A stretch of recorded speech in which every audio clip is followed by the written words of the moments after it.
So far it says we're live streaming. Yes. Okay. We're uploading, so that's good. There we go. That means we've got it rolling. Welcome to Talking About Horses, the podcast that brings the timeless art of horsemanship into the modern world. Join your host, Patrick King, as he dives deep into the heart of horse training, riding, and the stories that connect us to these incredible animals.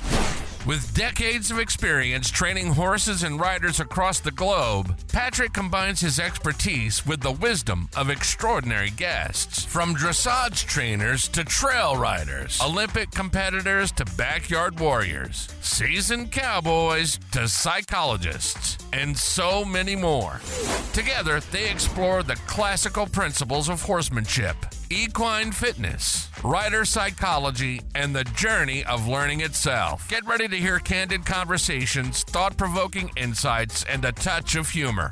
All with one goal in mind, honoring the welfare of the horse and the timeless pursuit of mastery. So saddle up and join us for Talking About Horses, because every great partnership begins with better understanding. Okay, gang, thank you so much for tuning in and joining me now for episode number 64 of Talking About Horses. I'm joined today with special guest Dr. Clair Thunes, PhD of Clarity Equine Nutrition. Clair Thunes, PhD, is an equine nutritionist who owns Clarity Equine Nutrition based in Gilbert, Arizona. She works as a consultant with owners, trainers, and veterinarians across the United States and globally to take the guesswork out of feeding horses and provides services to select companies. As a nutritionist, she works with all equids, from World Equestrian Games competitors to miniature donkeys and everything in between. Born in England, she earned her undergraduate degree at Edinburgh University in Scotland and her master's and doctorate in nutrition at the University of California, Davis. Growing up, she competed in a wide array of disciplines and was an active member of the UK Pony Club. Today, she serves as the district commissioner for the Salt River Pony Club. Dr. Clair also has a bi-monthly podcast, Scoop and Scale. It's great. Check it out. You can find it on your favorite podcast app or on the website, scoopandscale.com. Dr. Clair, thank you so much for joining me today. It's great to see you again. It's been a long time. It has. I think it's actually been years. Yeah. Got to figure it out. I think time kind of has its habit of just moving on. That's it. Exactly. So, most important question, how's Bentley? He's good. Yeah. No, we still have him. And he can finally canter. Good. Quite good. Well. That's fantastic. He has less opinions about it now, so that's good. And good. Yeah.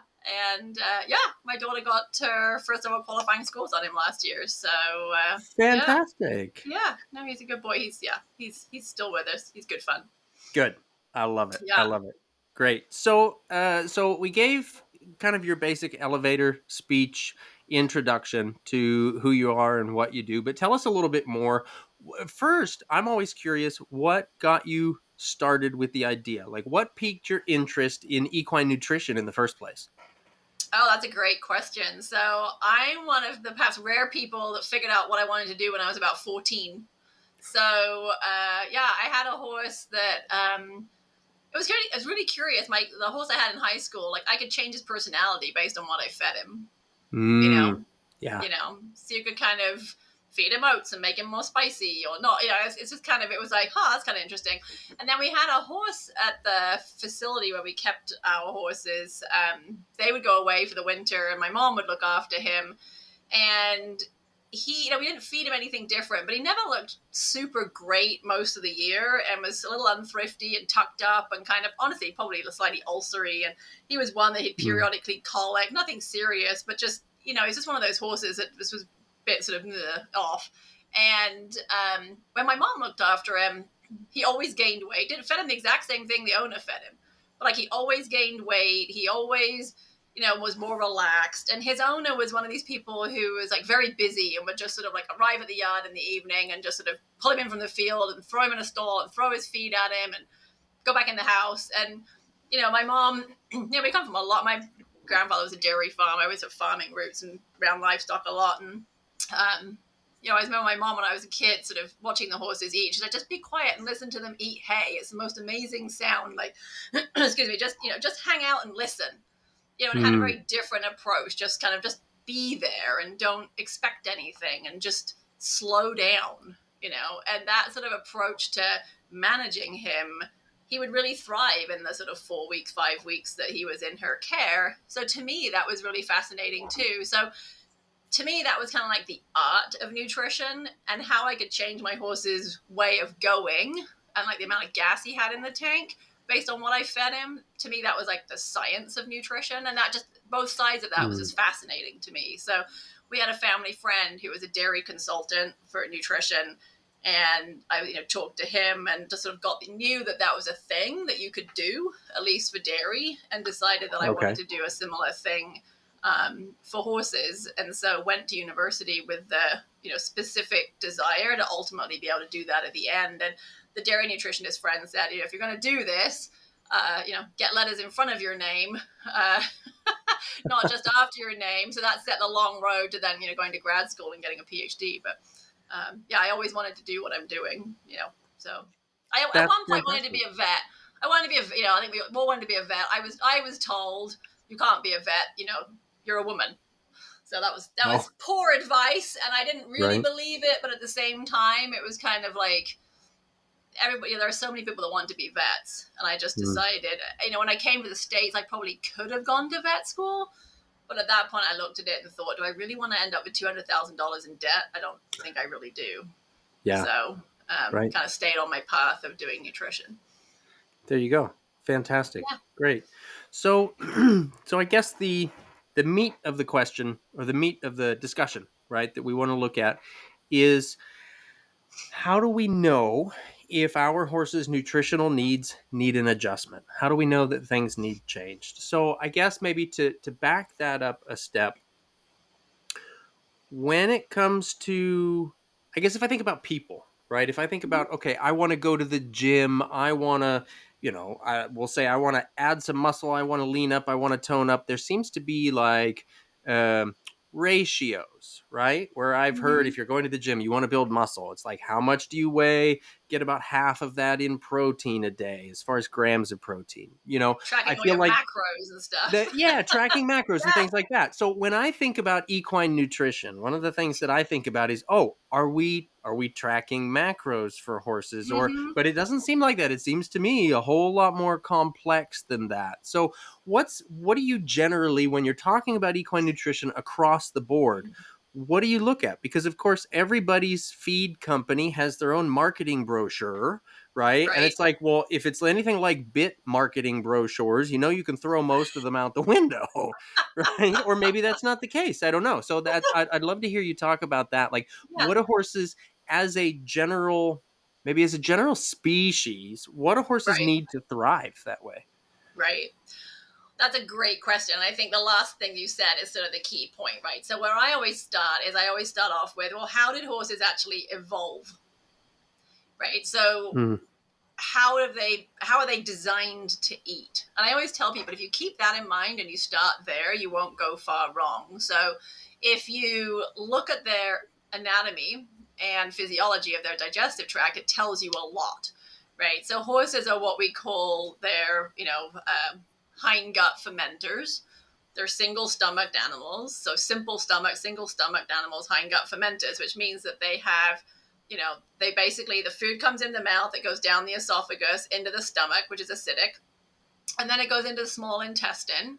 And then after the small intestine, it goes into the cecum, which is a little bit like our appendix. It's like a blind sac. It sort of goes in and has to come out again. And that's full of microbes and bacteria.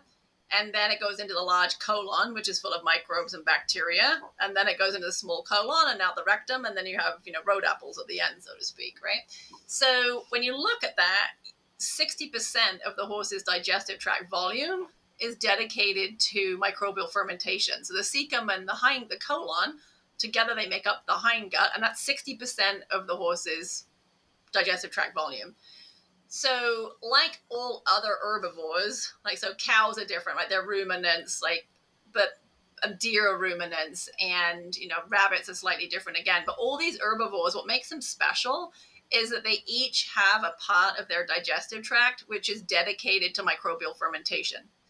And that's what makes them able to eat all the plants they eat, because we don't eat a ton of stemmy grass and, sticks and stuff, because we have a colon, but it's pretty small and it doesn't have very many bacteria in, relatively speaking. And no mammal has the enzyme necessary to break down complex fiber. Right? We don't have that enzyme. We don't have that ability. But the microbes do. So there's what we call symbiotic relationship, right? Between the bacteria that live in the gut. They secrete the microbe that can break the enzyme, that can break down that structural carbohydrate. And then the byproducts of that process get absorbed by the animal and used for energy and other purposes. So that's what makes herbivores so special, is they have somewhere in their digestive tract that is dedicated to microbial fermentation, and that allows them to eat all of this stemmy, leafy plant material that we can't eat. Dogs that wouldn't do very well on that. Cats don't eat, the carnivores. That's what makes herbivores special. And so for horses, that's their hindgut, that's their cecum and colon. So when you think about how horses evolved, they evolved eating very low nutritional value forages.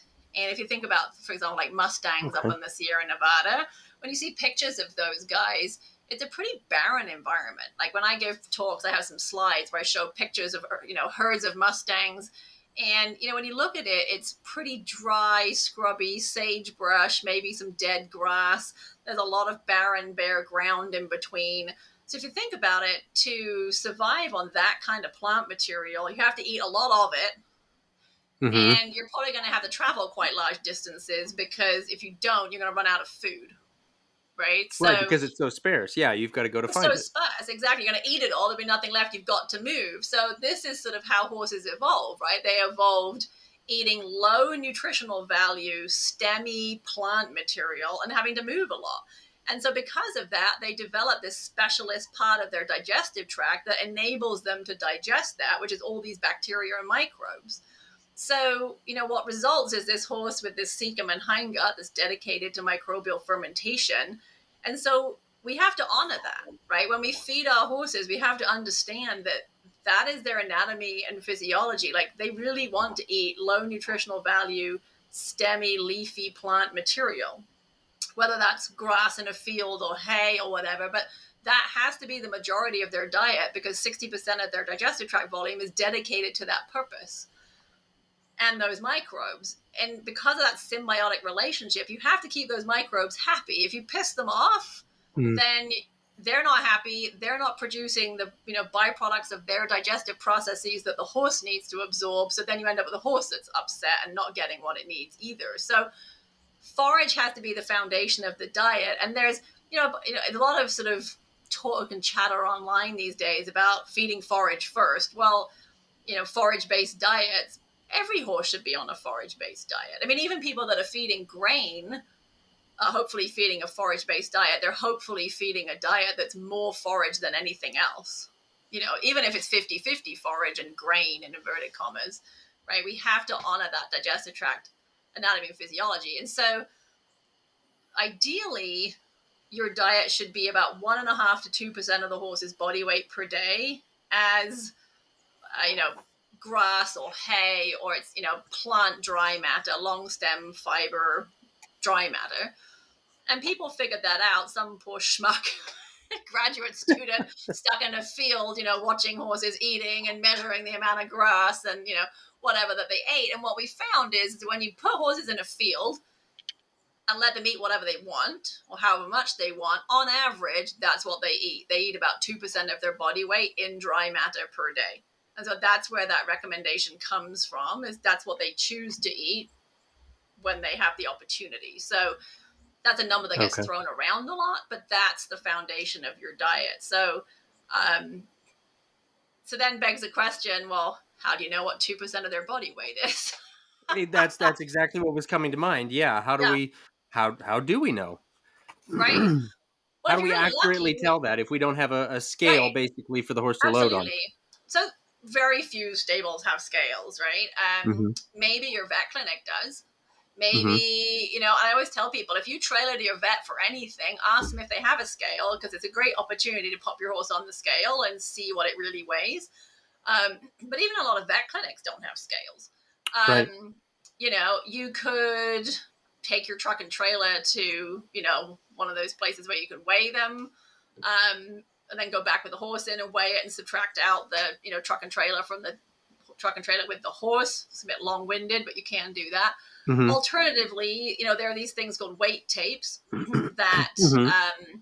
you can use that calculate or estimate the horse's weight. So the most simplistic way of doing it is you basically just put this measuring tape around the horse's barrel behind their elbows and sort of like in line with their wither, and you measure their circumference. And some of them sort of have they figured like an algorithm out, and on the tape it'll tell you, take the end of the tape around, and it says this horse weighs 900 pounds, 1,108 pounds, 1,267 pounds or whatever. And that's based on a bunch of math and calculating and measuring and putting horses on scales and figuring out the relationship between their girth circumference and, their actual weight.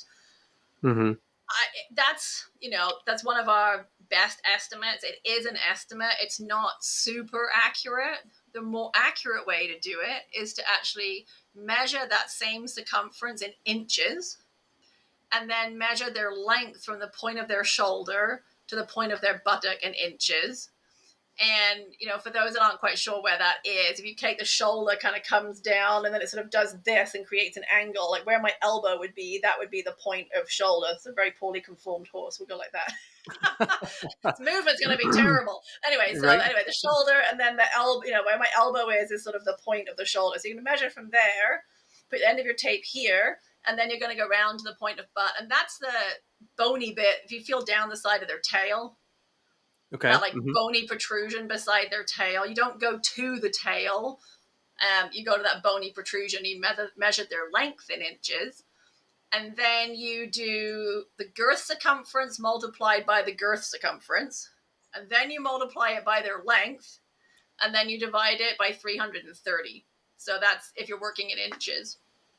And Well, that'll that give you sounds a, pretty easy. yeah. There are apps that can That's do. There are apps that can do it for you, but okay. that's it's slightly more accurate than doing just the girth, which makes sense because if Okay. you think about it, like you could have 10 people that all have the same waist circumference. One's 6 foot Mm-hmm. 6, one's 5'2", and you look at them and go, well, clearly they don't weigh the same. Right. Exactly. So that's kind of how you would figure out their weight. A couple of So ways if you we can were do to it. measure from the weight tape, knowing that Mhm. that's not terribly accurate, but it gives you a measurement, right? Yeah. It gives you some sort of measurement. So let's Yeah. say we have a horse in that we know we want to be building weight.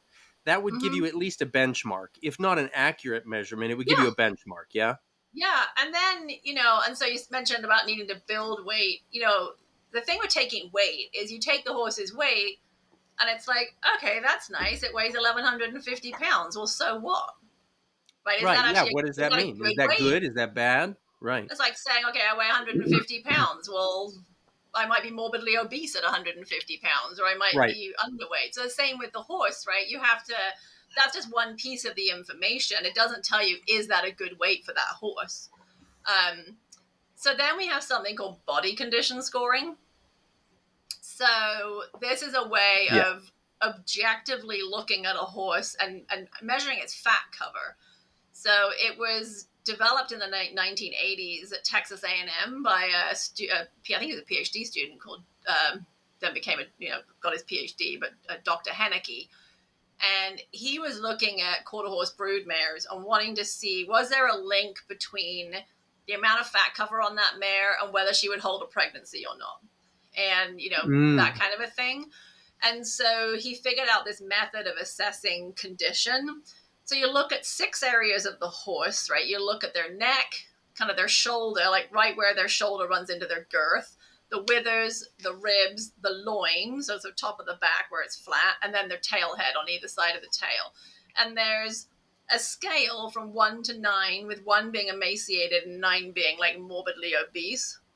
And there's a description for each area, and 5 is ideal. So, for example, the ribs one I can always remember, because a 5 for ribs is ribs cannot be visually distinguished, but can be easily felt. So if you step back from the horse and you look at it and go, well, I can't see any ribs, then you know that the ribs are a 5 or higher. Then you need to go put your hand on the ribs and go, are they right there? If they're right there, then that's a 5.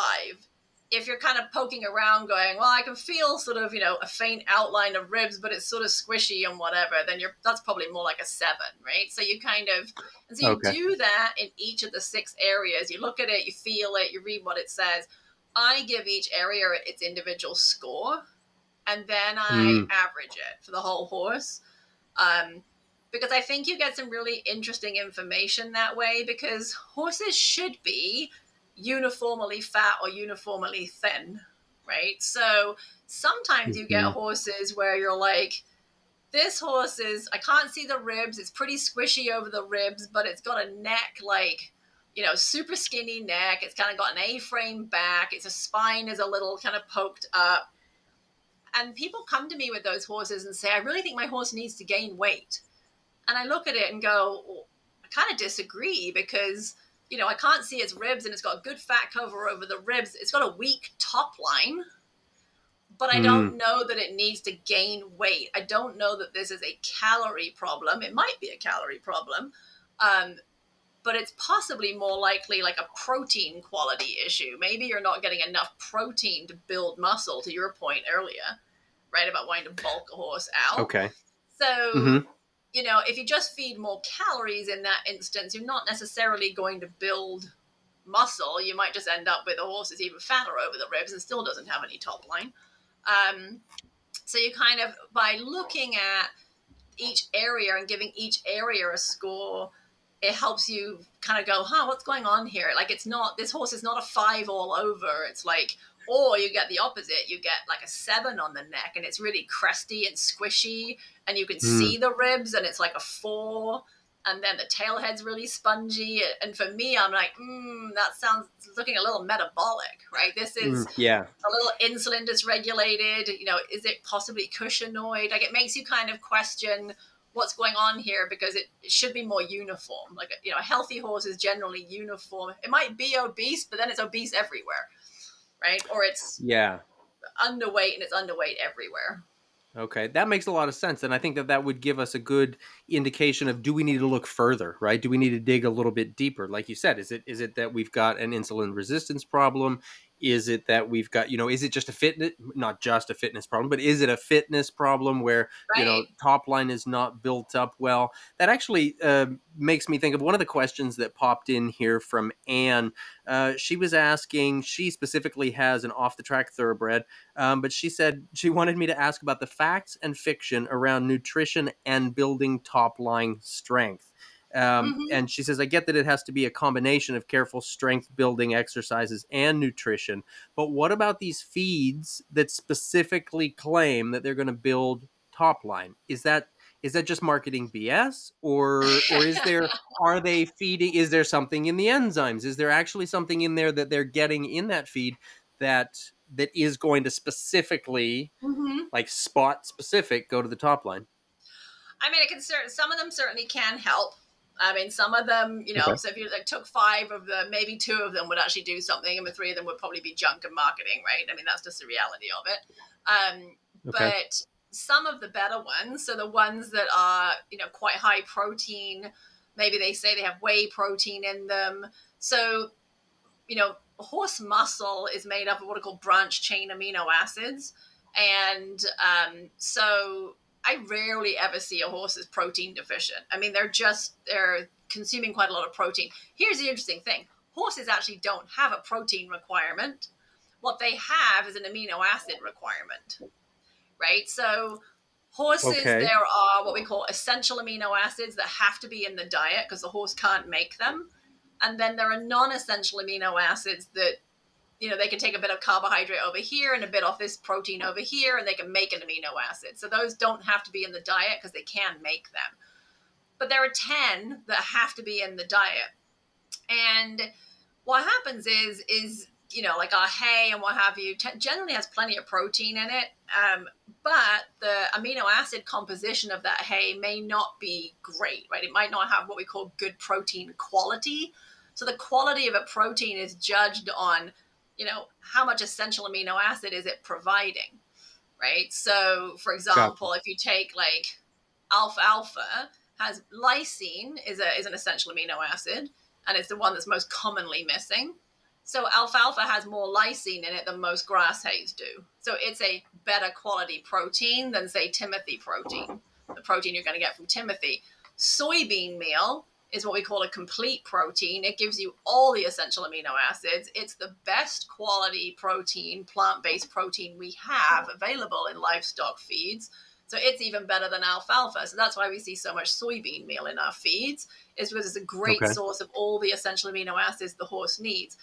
But specifically what you need for muscle is branched chain amino acids, and those are found in whey protein. And so it's no different Okay. than if you've ever gone and looked at, muscle milk or all the things, that those, Mm-hmm. shakes, protein shakes or whatever, a lot of them are whey protein based, right?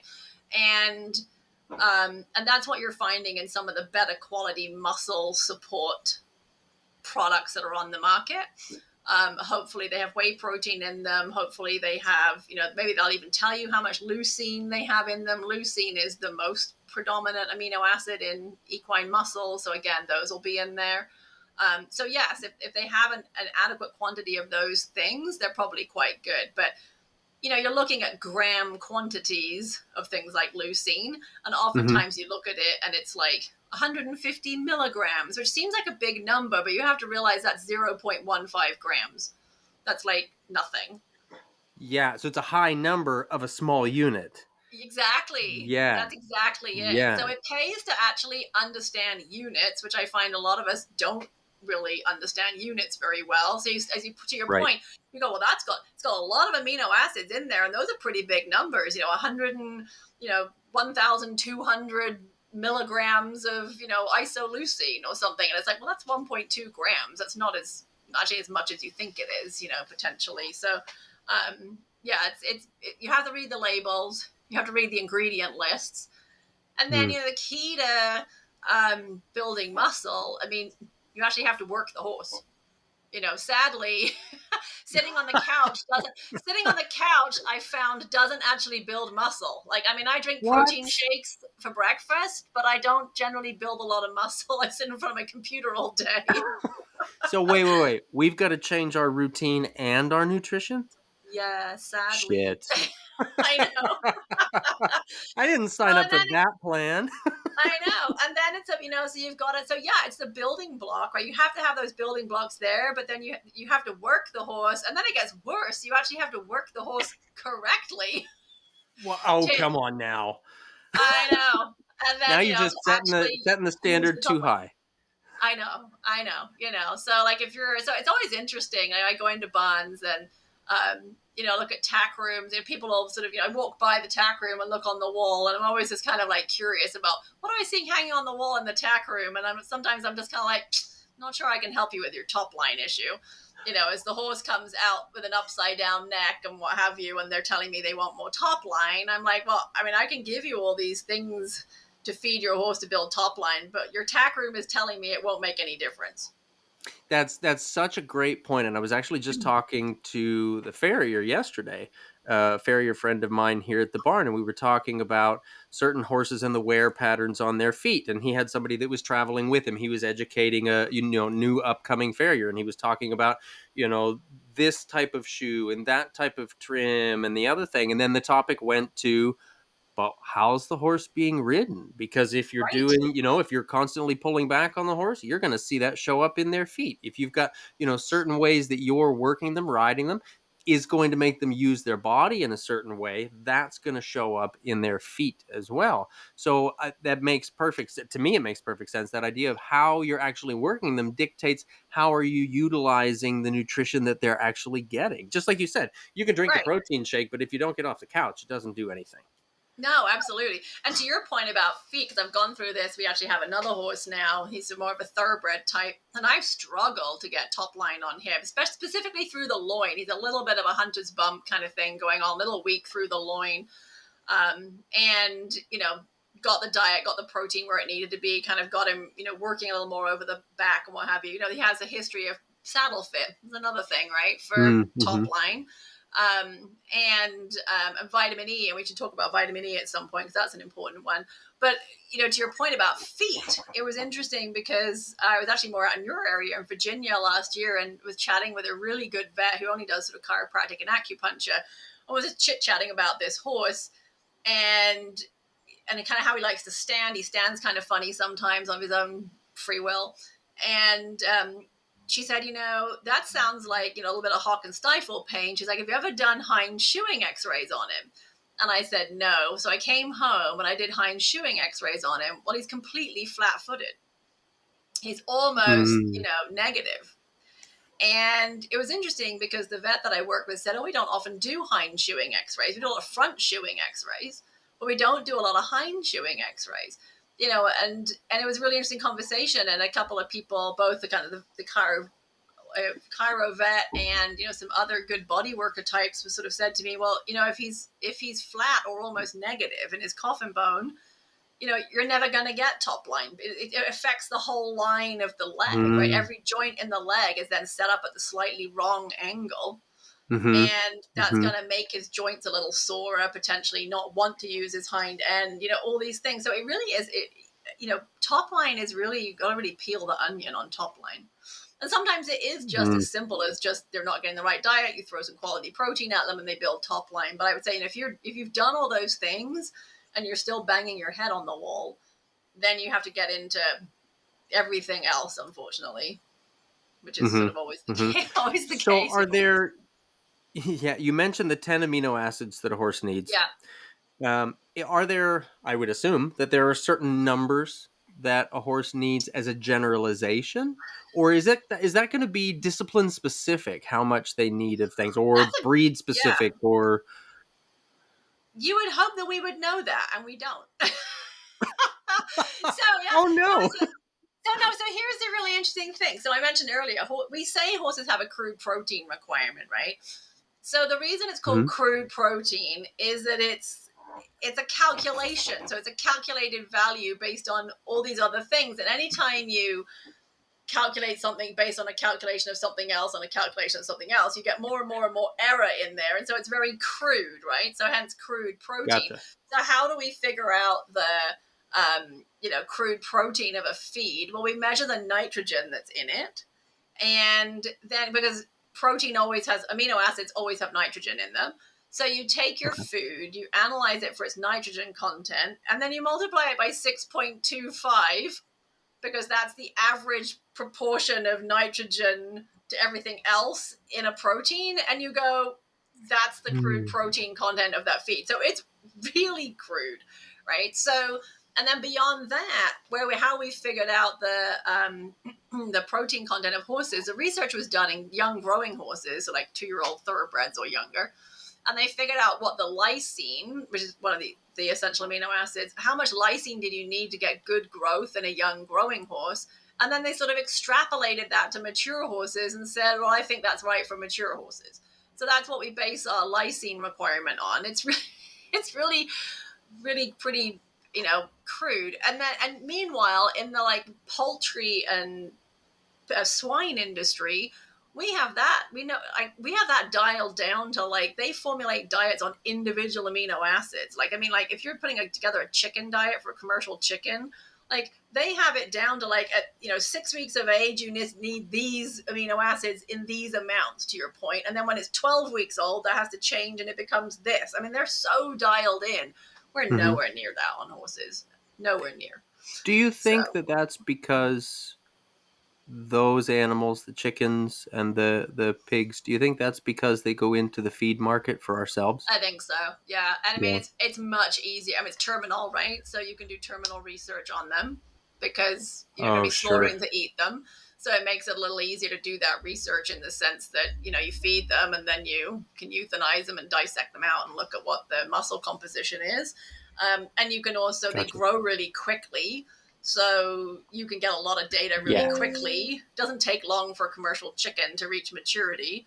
And Exactly. that's not true of horses. I mean, 2 years or more, 2 or 3 years to sort of get to the size they're going to be. And obviously they're not mature, right? Their growth plates and things aren't closed, but we say that basically at 2 years, their nutrient requirements go kind of pretty much the same as an adult horse. So just think about how long it would take to do that research and like how many horses you Right. would need. And then people don't like doing terminal research on horses. So it's really hard, Sure. it's really difficult, but there is work being done. There's a great researcher at University of Kentucky that does a lot of research on protein and amino acids. And so we are getting there. And there have been some, specific studies looking at things like leucine and how much leucine do you need to kind of make a difference. But we really don't have a great knowledge in that. And if you feed too much protein, they just pee it out basically, right? Because you can't store more protein than you need. So you consume all that protein. If it's not the amino acids that you need, then you basically break that down into ammonia and get rid of it in urea. And so on the one hand, you might say, well, great, I'll just feed a ton of protein and, hope for the best kind of thing. But that's not really great either because it's actually metabolically demanding to break down excess Yeah, protein. and that That's the can whole wear on their kidneys, correct? well, they wear on your kidneys. And think about the keto diet or Mm-hmm. Atkins diet back in the day. The whole premise of that is that you're eating a ton of protein.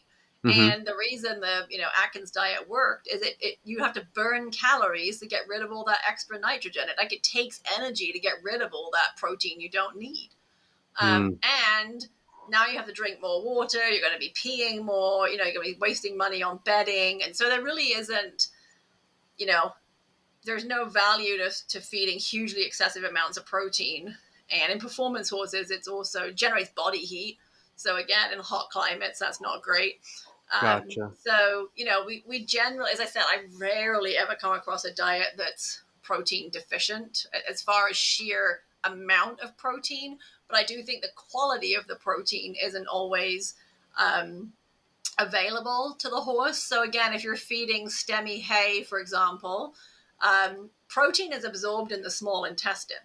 So it's enzymatically digested, absorbed in the small intestine. Well, if you have a stemmy hay, most of that protein is inside the cell walls of the plant, and it's surrounded by structural carbohydrates and structural compounds. Well, as I mentioned before, those structural compounds require microbial fermentation. The microbes have to break that structure down and then release what's inside of all the cells. Well, by the time you've accomplished that in the cecum and colon, you've missed the small intestine. So you've missed the site where protein would get absorbed. So when you have your hay tested, you might get a hay test back and it says, oh, it's 13% crude protein. And you think, wow, well, that's great. That's more than enough protein for, an adult horse. But it may not actually be available to the horse in the horse's digestive tract. Yes, it was, you could break it out in a with a Bunsen burner on a lab desk and, Mm-hmm. with all, in a fake environment, right? But Right, when you put right. it in In the the petri horse, it's dish, not. as we say. Yeah, Yeah. exactly. In a beaker on a bench under a Bunsen burner, you could get the protein out of it, but that's not what's going on in your horse's digestive tract. And so I do see that sometimes, especially in some of these horses that are fed stemmier, lower nutritional value hays. It may be that there's plenty of protein in that hay. It's just not available. And that's why there's a lot of what we call ration balances out in the Mm-hmm. industry. These feeds are high protein. They sometimes freak people out because they're like 30% protein. And you look at the label and you go, oh my God, like that's a ton of protein. But the feeding instructions, you only feed 1 or 2 pounds per day. Like it's a very Yeah. small serving size, right? They're basically like Mm-hmm. multivitamins. They have all the mineral, all the vitamin, and some really good quality protein. They Mm-hmm. just have in them what's not in your hay. And then, and it has a very small serving size. So again, that units thing, if you think, okay, I was 30% protein, but I'm only feeding 2 pounds, you might be feeding like 300 grams of protein. Or it's not very much protein in the scheme of the horse's whole diet, but it's really good Mm-hmm. quality because it's nearly always soybean meal. Okay. Gotcha. So Gotcha. So that's their Flintstone vitamin version. yeah, Yeah. exactly. Yeah, yeah. And so the way I look at it is like, I want to make sure, backing up to our steps, I'm going to weigh my horse. I'm going to figure out like, is that a good weight for it or not? Let's assume it's a good weight. Then I'm going to say, well, first of all, I'm going to look at what I'm feeding it already and say, well, because Hmm. if it's in good weight, then what I'm feeding already is clearly meeting its calorie need. So I don't need to change the calories necessarily, right? If it's underweight, then I'm not feeding enough calories.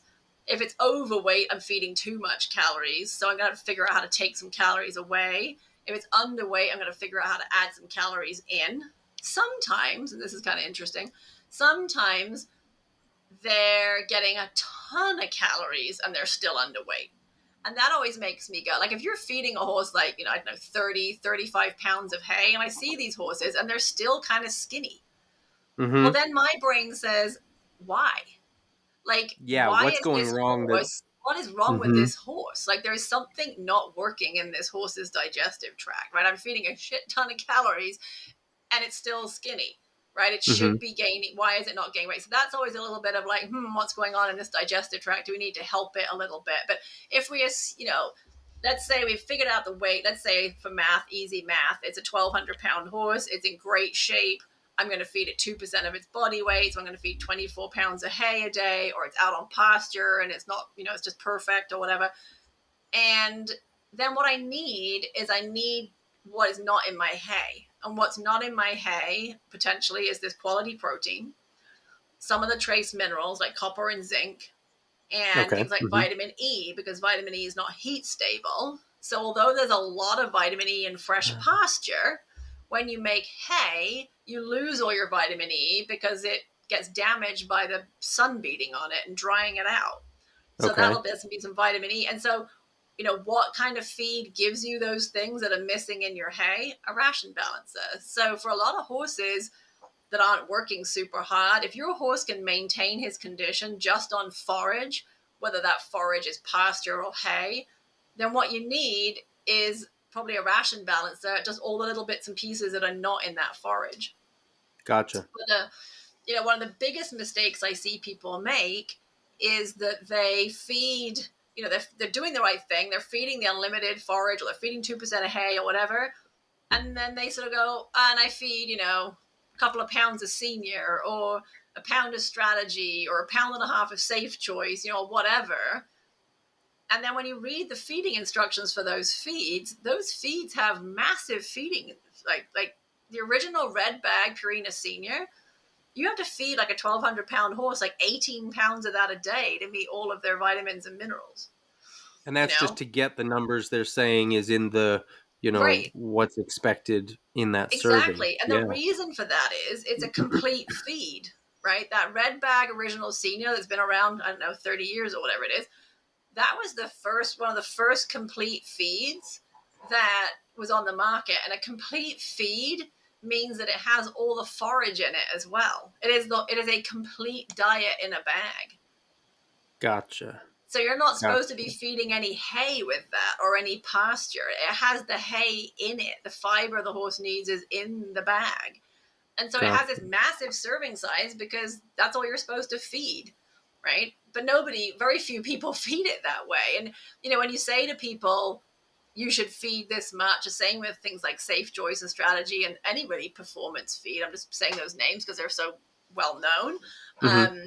They all have 6, 8, 9 pound a day minimum serving sizes for an average size horse. And when you say to people, golly, if I fed that much, my horse would either be obese or bucking me off.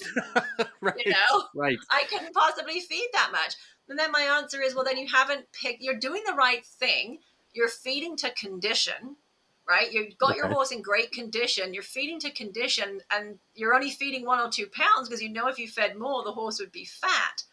But you're not feeding it the way the manufacturer designed it. And therefore, you're not going to get all the vitamins and minerals that the manufacturer wants you to get, right? Gotcha. And that's one of the biggest mistakes I see people make is that they don't follow the feeding directions for the feed that Yeah. they've And so then selected. when you're not following it to the label, you Uh-huh. don't really know what you're giving them, You're certainly right? I not. mean, Well, unless you're no. really doing a lot of math in there. Right. And then what happens is, so let's say you're feeding your hay, you're feeding your strategy safe joy senior incorrectly.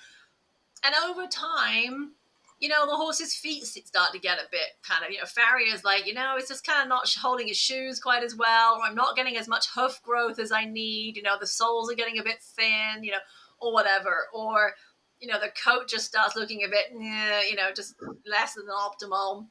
So then what do? Mm-hmm. You go grab some fat, you go buy a farrier supplement, and a coat supplement, and all these different things.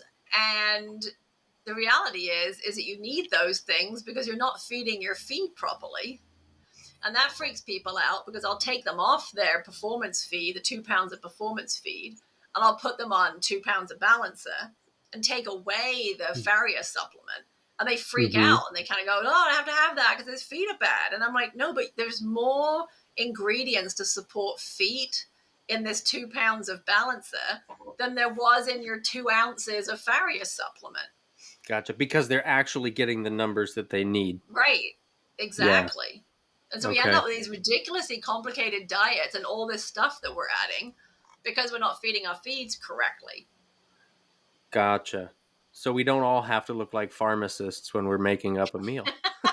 No, I definitely do add supplements to horses' diets, but they tend to Mhm. be very targeted, specific supplements for specific issues, right? Or there's a Okay. couple of things like I always add, if I got a hay-based diet, I'll always add an omega-3 source because, again, like good quality grass pasture has a lot of omega-3 fat in it.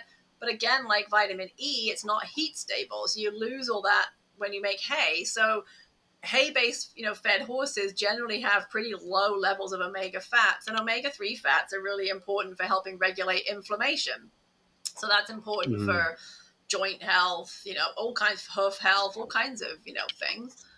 Okay. And then the other thing I'm always adding salt because Mm. it's about the cheapest colic insurance you can ever buy. Right. Exactly. Yeah. Yeah. Um, so let's take a step back. You talked about vitamin E Yep. not being heat stable. Talk to Yep. us about what that means. Yeah, so it's not. So when you make the hay and the sun shines on the cut grass, it basically destroys the vitamin E that was in there. There's a lot of vitamin E. Or actually, what's really in there is something called alpha tocopherol, and that's the proper name. Like vitamin E is a collective term for a bunch of compounds called tocopherols. And the one Okay. that we're most interested in horses is alpha tocopherol. And there's quite a lot of alpha tocopherol in good quality pasture, but there's barely any in hay because it just denatures and disappears. It's like gone.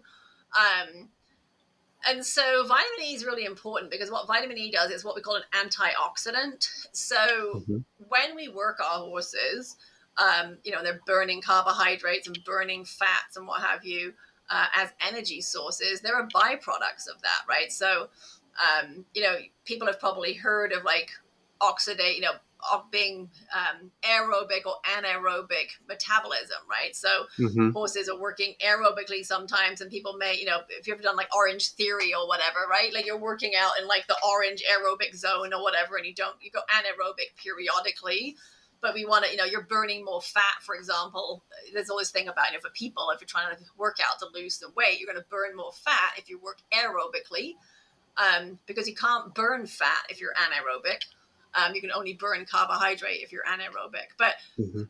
as the word suggests, aerobic involves oxygen, right? So when you're metabolizing these energy sources using oxygen, you're creating that creates byproducts, right? You're breaking down compounds and other little bits come off here and there, and they are, what we call free radicals, and they damage the muscle tissue, right? They're things like hydrogen peroxide, right? We're all familiar with Mm. hydrogen peroxide. Well, your body makes hydrogen peroxide as a byproduct of metabolism, and it's not very good for your muscle tissue.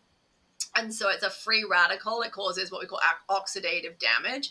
So what vitamin E does is it's an antioxidant. So it sort of mops up those free radicals before they can do Mm. damage, right? And So it's really Mm-hmm. important to have enough vitamin E to mop up the byproducts of the hazardous byproducts of metabolizing different energy sources.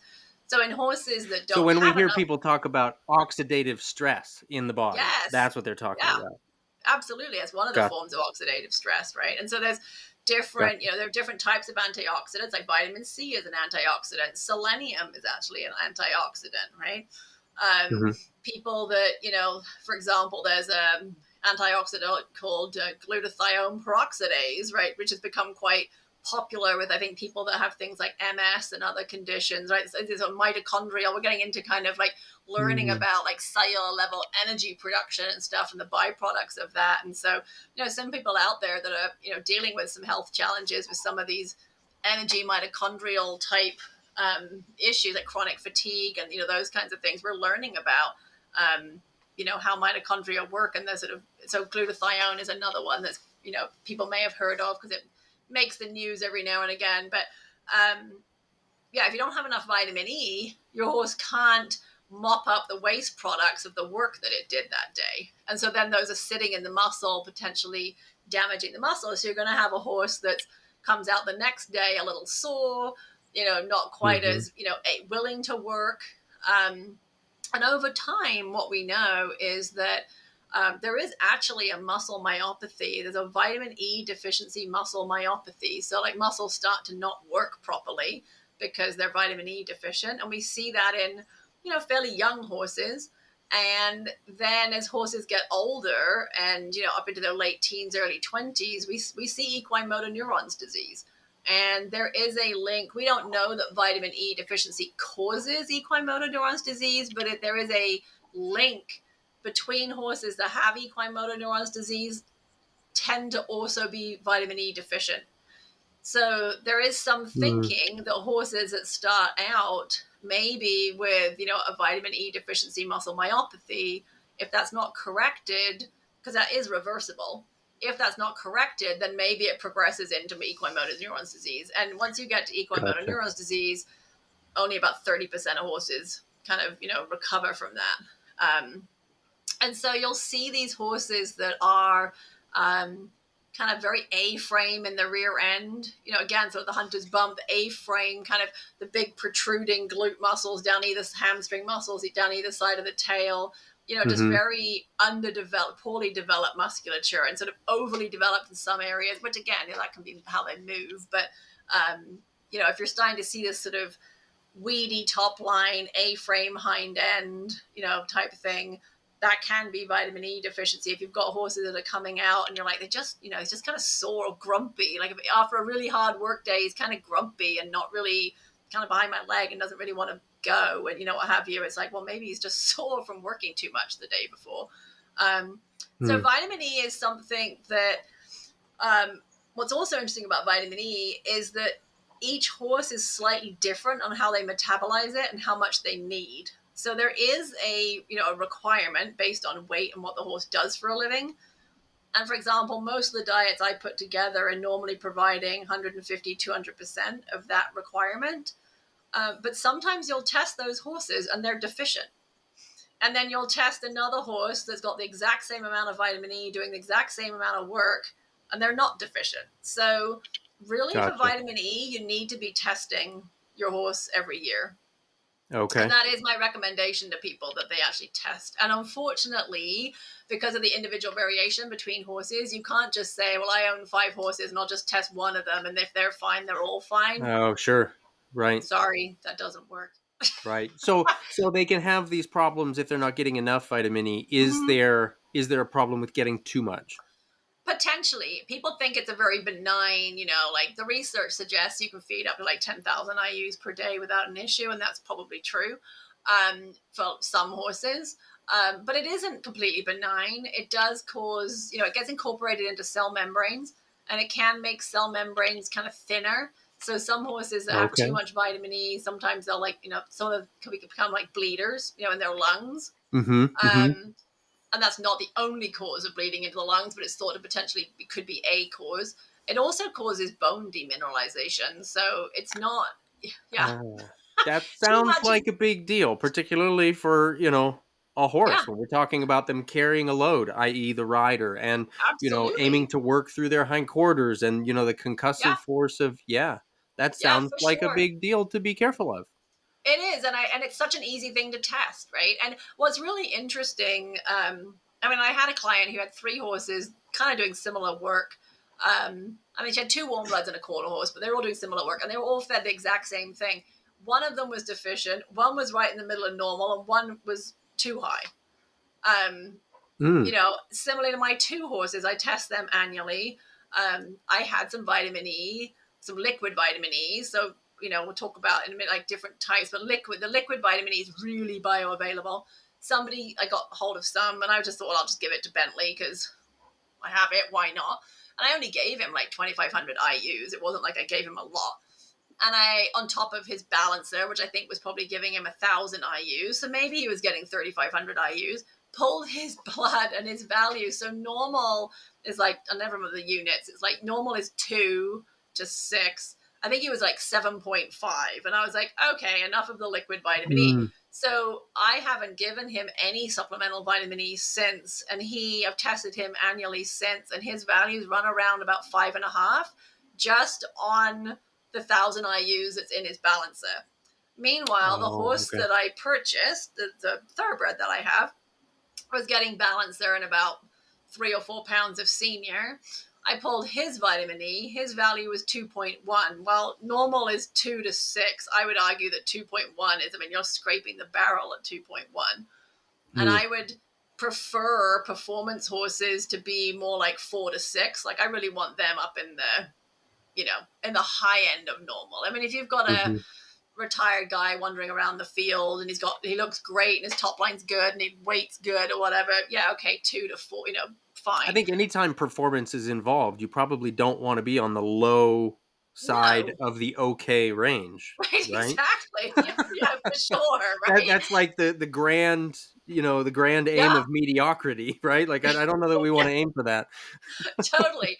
Yeah, so he was at like 2.1. So I gave him liquid vitamin E on top of, he was probably getting 2,500 IUs just from his feed. I think I added like 5,000 IUs from liquid, tested him again, and he went up to 3.5. And I'm like, so it's really interesting. It's just fascinating how Wow. different those 2 horses are, Now, you know? is that a supplement that, or vitamin E? Is that something that you can give a horse that when they're deficient, you might have to feed quite a bit to begin with to sort of normalize to come to a stable baseline, and then you can decrease that, or is that something you find that you have to stay up there, or is that different from horse to horse also?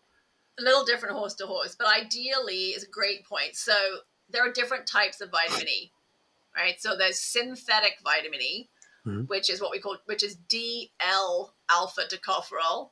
And then there's natural vitamin E, which is D alpha tocopherol. The natural vitamin E is more absorbable, it's more bioavailable. So you're going to get the job done more quickly, basically, with that. Mhm. There's also vitamin E is a fat soluble vitamin, so it needs fat to be absorbed out of the gut. So it ends up Mhm. being surrounded in fat, and these little globules of fat, and then being taken out of the gut with fat. There is a way that they chemically like mess with it. They micelize it. It's what they call, and so it basically makes it water soluble, so it doesn't have to be bound in fat to be absorbed. That stuff is like super absorbable and shown to increase blood levels of vitamin E within like 12 hours, like really quickly.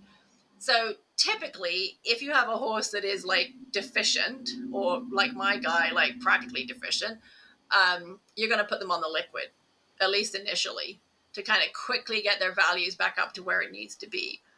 And then you're going to test them again and make sure that worked. If that worked and they're now normal or where you want them to be, then you can start transferring them over to like a powdered natural vitamin E. Mm. Now that you've But it's not kickstarted the process. right. It's not Mhm. going to be as absorbable. So let's say you did like 5,000 IUs of liquid.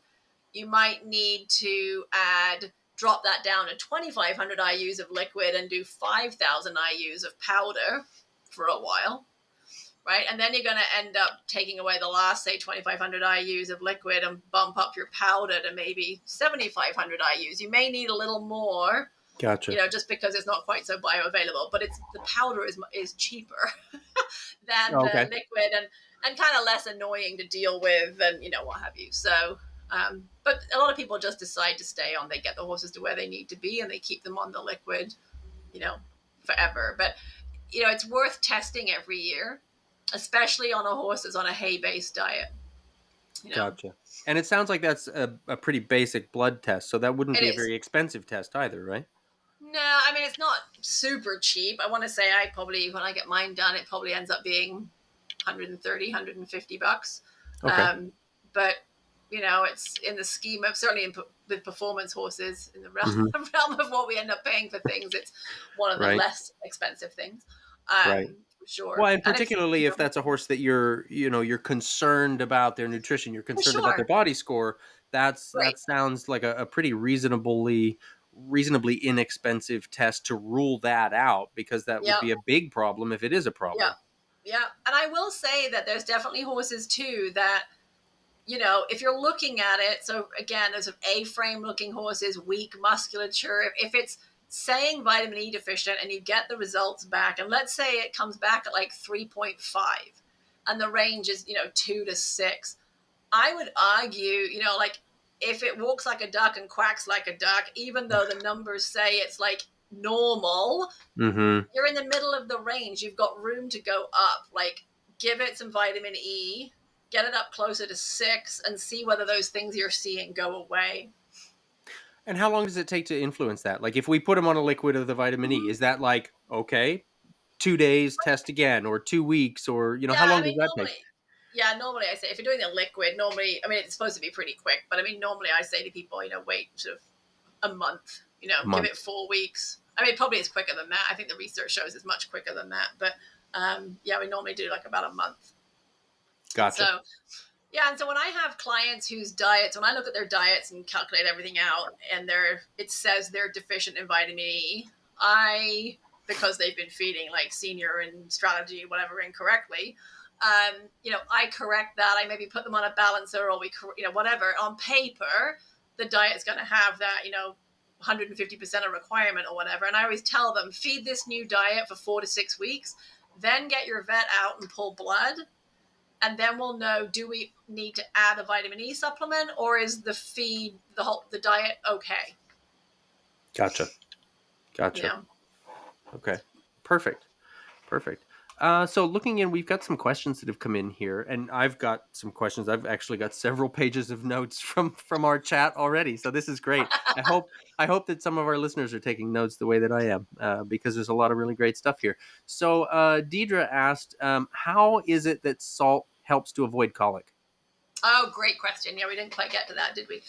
So think about when you eat chips, like Super Bowl wasn't that long ago, right? If you're sitting around with friends watching some sporting thing and you're eating chips, what do we all want to do 15 minutes later? Right? You're grabbing Ah, you some want to sort of drink? adult beverage, right? Yeah. Because so sodium, those chips have sodium on them, and sodium stimulates thirst. And so your body really wants to keep your blood sodium levels in a pretty tightly controlled range. Gotcha. So when you consume sodium and your blood sodium levels go up, your body kind of goes, danger, danger. We need to kind of dilute that. That's too concentrated. You need to drink Hmm. something, get some water in your blood and dilute that, and Hmm. makes you want to drink. And so that's why it's such cheap, because the most common colics, right, are impaction colics, because our horses don't drink enough.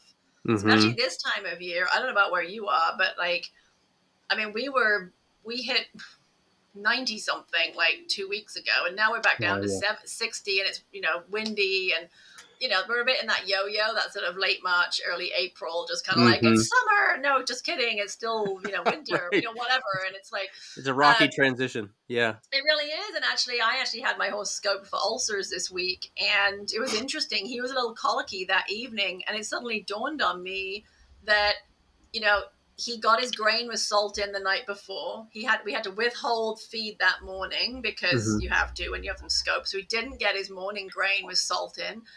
And then it was cool. It was like 60 degrees all day, and I didn't work him because because of the procedure. And so it got to the evening, and my barn owner phoned me and said, I think we've got a colic. He's really agitated. He's pawing. He's wanting to roll, da, da, da, da, da. So I Mhm. drive out there. Because by the time I get there, thankfully, he sort of turned around a bit. But he then ate the rest of his grain, which had salt in. I stayed for like an hour. By the time I left, he was drinking. And I Mm. think, he kind of just hadn't had that salt intake. People always say, well, I give a salt block, right? So many people use Mhm. salt blocks. Mhm. But the thing with salt blocks is they were designed for cows. And I don't know if you've ever been licked by a cow. As I mentioned earlier, my grandfather was a dairy farmer, so I was around lots of cows Mhm. growing up. And if you've ever been licked by a cow, it's a pretty rough experience. Yeah, that sandpaper tongue. Yeah, Sandpaper tongue, exactly. and horses don't have that, right? Horses have very Right. smooth tongues. And so, cows can degrade a salt block really easily, and horses just don't do that. And I Mm. mean, frankly, the thought of going and licking a block of salt is pretty disgusting to me, but I'm not, I'm not much of a salt person. I have a friend who puts salt on their salad. It's a standing joke. I just think that's the most Oh, yeah. bizarre thing ever. But, horses don't like licking salt blocks very much. And so, yes, absolutely, you need to have salt available 24/7. They should absolutely have salt. Um, because actually, sodium is the only mineral they have a craving for. It's the only mineral they'll go Mm. seek out. So we've all seen horses licking railings, licking the inside of their winter blankets, like licking your Mhm. hand, licking this, licking that. Well, it's salt. They're looking for salt. So they do have a craving for salt. But like that average 1,200-pound horse we were talking about earlier, they need about 10 grams of sodium a day on a cold day doing no work. And that's the equivalent of about an ounce of salt. So Mhm. for your horse to lick an ounce off of a salt block every day, that's a lot of licking. You'd have to see that salt block getting a lot smaller pretty Yeah, quickly. Yeah, I mean that makes sense. that's a 2 pound block of salt. That's 2 pounds of salt a month that they're licking, and I just don't know that many. Yeah. I mean, there are horses. I do know of horses that lick that much, but most horses Mhm. don't. So for me, I want that assurance and peace of mind that my horse is getting that daily maintenance sodium requirement. And so I put that in their bucket with their feed. So, that's basically 2 tablespoons of salt. So the rule of thumb is about 1 tablespoon per 500 pounds of body weight per day. So, Okay. for an average, sort of lean thoroughbred, not super bulky type quarter horse, you're looking at 2 tablespoons a day. When you get up into, and I worked on some like 1,500-pound warm bloods this week, you're looking at 3 tablespoons of salt a day. Mhm. And that, as I said, that's just standing around doing no work on a cool day. As soon as you start sweating, whether that's because the weather's hot and it's standing around and sweating, or because you make it work and make it sweat, Mhm. then you need an electrolyte. And that's the purpose of an electrolyte. Electrolytes replace sweat loss. They're not for their maintenance sodium requirement. Your salt, and you can use just table salt. Plain table salt is fine, or even iodized table salt's fine too. That's your 2 tablespoons, and then on top of that, you add a good electrolyte. And electrolytes they're designed to replace sweat loss. And you need to look at the label Mhm. and make sure the first ingredient isn't sugar or dextrose. And make sure the Mm. first ingredient is either salt or actually chloride. Okay. Yep. Yep. You So know, feeding salt for baseline, mm-hmm. Yeah, and then the electrolytes to replenish what's yeah, utilized through the work, essentially. right. Horses have Yeah. really special sweat. So horses' sweat is Mhm. really concentrated. It's what we call Mhm. hypertonic. It's more concentrated in electrolytes than their blood is. So horses lose a ton of electrolyte in their sweat. I mean, and I live in Arizona. Our horses sweat just standing around in July and August, and by 4 Yeah. p.m, they're white. I mean, if you ever wanted to know whether horses' sweat is Mm. concentrated, I mean, they are literally crusty with salt. And Mhm. we don't sweat that way. Human sweat is very dilute. So horses lose a ton of sweat. And I think that's where the old saying, you can lead a horse to water, but you can't make him drink, comes from. Because if you've lost all your electrolytes in sweat, now your sodium concentration in your blood is really low. So your body doesn't know it needs to drink because you don't have that Oh, reflex anymore, right? because the You don't sodium's have not triggering it right, to. the sodium's not Okay. triggering thirst, right? So you can be out on a trail ride and you've been out for 3 hours and you end up in a river and you're like, hey, have a drink. And your horse is like, wow, nice view, you know? Yeah. And you're just like, Right. Right. I mean, anybody that's trail ridden has had that experience, right? You finally come across a river and you're like, have a drink. And they're like, Right. oh, look at Squirrel. that. Right. And you're like, I don't Yeah. know when I'm going to see a river again. Can you drink? But I think that's because they don't know they need to. Yeah. Right, because they've so again, if by giving that, and I've had clients, I've had some eventing horse clients, top level horses, that would go to 3-day events, and it's not uncommon to give those horses IV fluids after cross country because Mm-hmm. they really want to make sure they're on their A game the next day for Mm-hmm. show jumping. But I had a client who was doing IV fluids before and after cross country because the horse wouldn't drink on the trailer, it wouldn't drink well at the show. Gotcha. And I Sure. looked at Just the her, stress of the environment alone. yeah, Mm-hmm. just wasn't drinking different tasting water or that kind of thing. And so I looked at her diet, and she didn't really have any salt in there. And I said, well, okay, let's get some salt in there every single day of the year, 365 days of the year, and then we're going to add electrolytes when he sweats heavily. And that horse started drinking, and it started drinking on the trailer. And she no longer had to do IV fluids before cross country, because we were keeping its sodium at the high end of normal. And so it kind of Gotcha. always had a thirst reflex. It was always, if you think about if this is there's no thirst reflex because we don't have enough sodium, and you start here because you're not giving salt, and then your horse sweats and you end up here and you lose your thirst reflex, versus if you're here riding at the upper end of normal because you're giving salt, it sweats heavily and it ends up here, it still has a Mm-hmm. thirst reflex. Right. Oh, that Yeah. makes sense. That makes Yeah. sense. So Again, that's it's why about it's establishing that baseline. exactly. So that's a very long-winded explanation as to why it's cheap colic insurance. No, I think that's great because I think I know from my experience, and I'm sure that you can steer me if I'm wrong, but it seems like dehydration or just lack of drinking is one of the number one causes of colic. Absolutely. Yeah, and it's one of the reasons Yeah. why, again, when the weather changes, or the water gets Mm-hmm. cold, or all those kinds of things. And even here's a funny Mm-hmm. thing: I saw an exercise physiologist. This really hit me. For every what was it? For every percent dehydration, they lose 4% performance. So that Oh. really hit me because if you think about most of your listeners are probably familiar with the skin pinch test or capillary refill as a way of knowing if your horse is dehydrated or not. And so for those that aren't Mm-hmm. familiar, you take you pinch the skin on the horse's neck and then you let go of it and it should spring right back again. And in a horse that's dehydrated, Mm-hmm. you pinch it and it just kind of stays in the pinch and then it sort of slowly goes back out again, right? So it shouldn't Yeah, go like really right slowly back. return. It should go Mm-hmm. back in 1 to 2 seconds.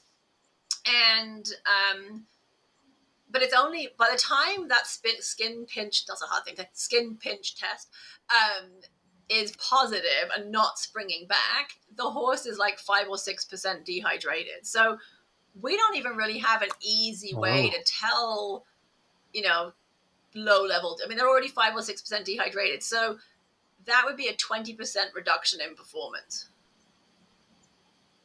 Wow. Right there. So you're losing up to 20% of your horse's performance before you can even tell they're dehydrated. And horses sweat on the trailer, right? We don't see it because the air Mm-hmm. moves over them, but they are sweating, and again, in the winter, people don't think their horses sweat.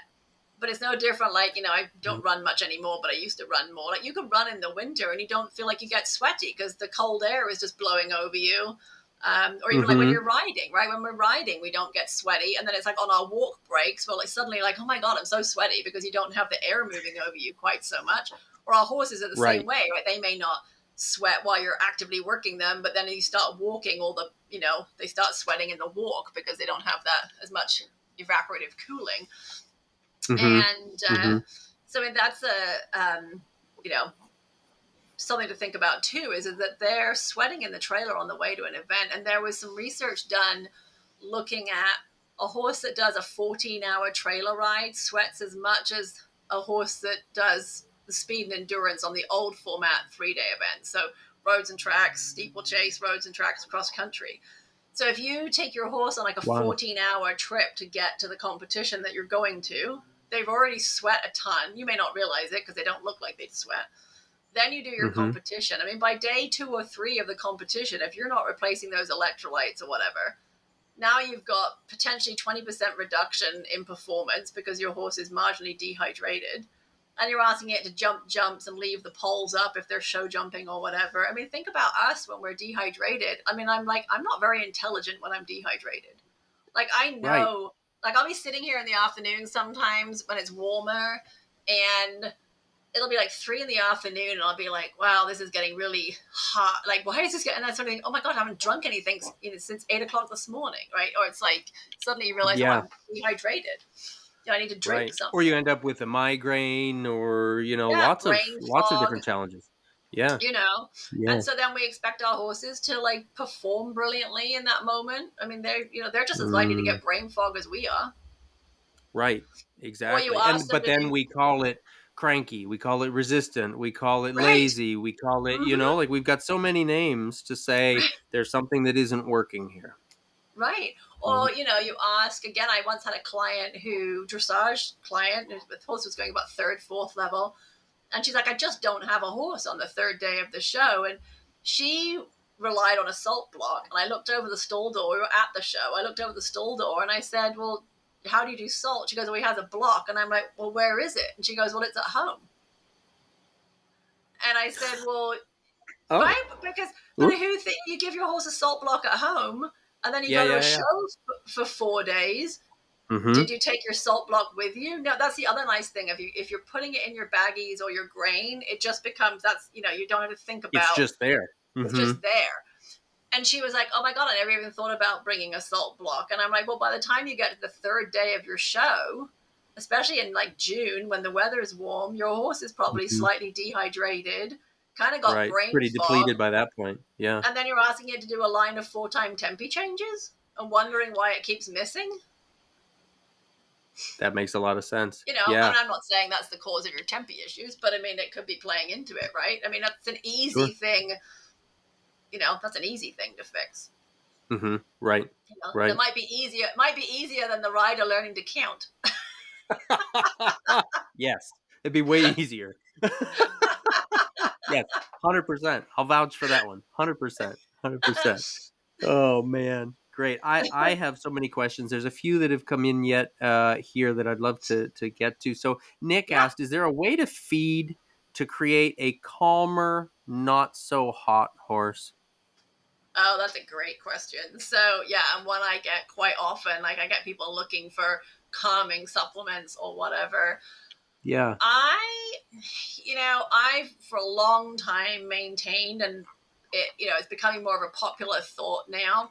I always wonder in those horses how their gut health is, and how, again, stressed they are, in their environment, and what effect is that having on their gut. And I don't know Hmm. about your listeners, but I know, like, when I'm stressed about life, my gut health is not that great, and I'm slightly agitated. Like, I'm just sort of slightly on edge, and there's a lot of things that contribute to, gut health not being optimal. So, we mentioned earlier about needing to eat 2% of body weight per day. If your horse is not getting enough forage or standing around for long periods of time without eating, um, they're designed to eat constantly because they're supposed to be eating this low nutritional value forage and moving all the time. They're basically eating for like 16 to 18 hours plus a day. And Hmm. the anatomy of their digestive tract is such that they therefore secrete stomach acid constantly, whether they're eating Hmm. or not, because they think they're And they going to get produce how food many all the time. gallons of acid, stomach acid a day they Yeah, it's produce? I quite a mean, lot. I don't remember what the number is, but it's quite a lot. And this, yeah. in their natural setting where they can be eating constantly. When you eat, you create saliva, and chewing is really what makes horses secrete saliva. They don't create saliva if they're not chewing. And so Okay. horse saliva has a lot of bicarbonate in it, and bicarbonate buffers stomach acid. So it's a beautiful system because you have this like constant supply of food, constant supply of bicarbonate, buffering the constantly supplied stomach acid. It's great. It neutralizes everything, and it's wonderful. And then we came along and domesticated the horse and Mm, said, oh, well, now you're going to have to work from sun up until sundown, and sorry, you don't get to eat in that period. So yeah. you're going to not eat from like 6 a.m. to 6 p.m. And so they go long, and then that became our model of horsekeeping, was meal feeding twice a day. And so horses now stand around for long periods of time in many management systems without anything to eat. And the stomach empties pretty quickly. Like, it's pretty empty in 6 hours. So Mm-hmm. overnight, it's not uncommon. I go into barns where they feed, nighttime hay at 4 p.m. and they don't come back Mm-hmm. out and feed until 6 a.m. or 7 a.m. That's like 14 Right. hours. So by 10 p.m., certainly by midnight, there's nothing left in that horse's stomach, but they're still secreting stomach acid. Mm-hmm. You can't undo hundreds of thousands, millions of years of evolution in 10,000 years. It just doesn't work that way. Right. Whether it So fits your schedule or not. right. So just imagine if you had a stomach full of acid that wasn't being buffered by bicarbonate and didn't have any hay in there. The other nice thing about forage, whether it's pasture, hay, whatever, it absorbs a lot of the acid, and it also stops it splashing around, right? Mm-hmm. So, I learned as a kid, don't exercise your horse in a full stomach, but that's actually bad advice, right? Right. It's sort of the So, opposite of like when you're told, don't swim for how yes, long after eating, when it's the opposite for the horse. They're better right, off because of the way the stomach absolutely. hangs, right? And the way Yeah. that stomach acid sloshes around. Yeah, absolutely. And I don't care whether you're a reiner or a dressage horse or what you do with your horse. We all want our horses to work over the back and engage their abdominal muscles, which creates upward pressure on the stomach, which forces everything in the Mm-hmm. bottom of the stomach up, Mm-hmm. right? And so the top of the stomach doesn't actually have any protection from acid because it's never supposed to come into contact with acid. The stomach's supposed to have a really good layer of hay or grass or whatever in it that keeps all the stomach acid in the bottom of the stomach. So when you Mm-hmm. don't have that mat, that fibrous layer preventing that acid moving, that acid can now splash around and contact the top of the stomach, and it can erode it and cause ulcers. So there's a source of agitation and Mm-hmm. discomfort. And we know that, the lower you go down in the stomach, the more acidic it becomes. We know that the faster we work our horses, the more it splashes about. Um, so we also know that we should probably give regular training breaks while we're riding our horses. If they do something good, reward them with a break, right? That's just good training. But it also is Mm-hmm. really good for their stomach health because it allows everything to just kind of Just settle settle back. back down again. Yeah. Because that can be agitating to a horse, right? Um, the high gut microbial population can get out of balance pretty easily because of changes in food. So, one of the rules of feeding is to make changes slowly over, 7 to 10 days. The reality is many barns, at least when it comes to hay, go cold turkey, right? So maybe they feed, Sure. they get Timothy and then they get a new batch of Timothy and they think, well, it's Timothy, so it's the same thing. But chemically, it's not. Like, one batch of Timothy can be chemically completely different from the next batch. Like the level of sugar in it, the amount of protein in it, it Mm-hmm. can change dramatically. Mm-hmm. And those microbes in the hindgut get used to eating one thing and, having kind of, the type of bacteria are specific to the nutrients that are coming into the digestive tract. So if Mm-hmm. suddenly you go from, block of hay 1 to overnight going like 20 pounds of that one day, and the next day you go, oh, just kidding, 20 pounds of the new batch of Timothy, the microbial population is kind of going, oh my God, like where did all this like sugar come from? Or like there's way more protein and like we don't have bacteria to deal with that or whatever. And so now Mm-hmm. you have some disruption, your microbial population's upset. You might see that in, things like loose manure, some gas or whatever. But again, it can be enough to kind of disrupt that microbial population create some discomfort, right? That might lead to agitation. And we have to remember these are prey animals, right? They're they internalize everything, because it's not good to wear your emotions on your sleeve most of the time, right? Like if you're Mm-hmm. uncomfortable, you don't tell everybody about that, because you'll become dinner. That's exactly it. Yeah. And so Yeah. they're primed to internalize things, about their life. So where I'm going with this is I'm not a big believer in calming supplements. There's not a lot of research to show they really do anything. I mean, a lot of people are really into magnesium, right? Well, again, if you're feeding adequate forage, a ration balance of your feed properly, you're more than meeting your horse's magnesium requirement. If a magnesium supplement does anything, then you didn't have enough magnesium in the diet. Like they can't use more magnesium than they need. They can't store extra magnesium. So I mean, I guess on some levels it's pretty Mm. harmless to So you try can something top like that that, off as far as the level that they need, but you right? can't, like, No, if you add on they'll top just of it, it's just going to get passed. rattles get pooped out. So I mean, Yeah. on the one hand, it's not the end of the world. Feeding too much magnesium can lead to loose manure, but that's the whole premise behind Epsom salts, because that's magnesium, right? These Epsom Yes. salts, and so it makes things move and what have you. But you know, I'm not. If you want to really try a magnesium product, great. But again, there's really no research behind them.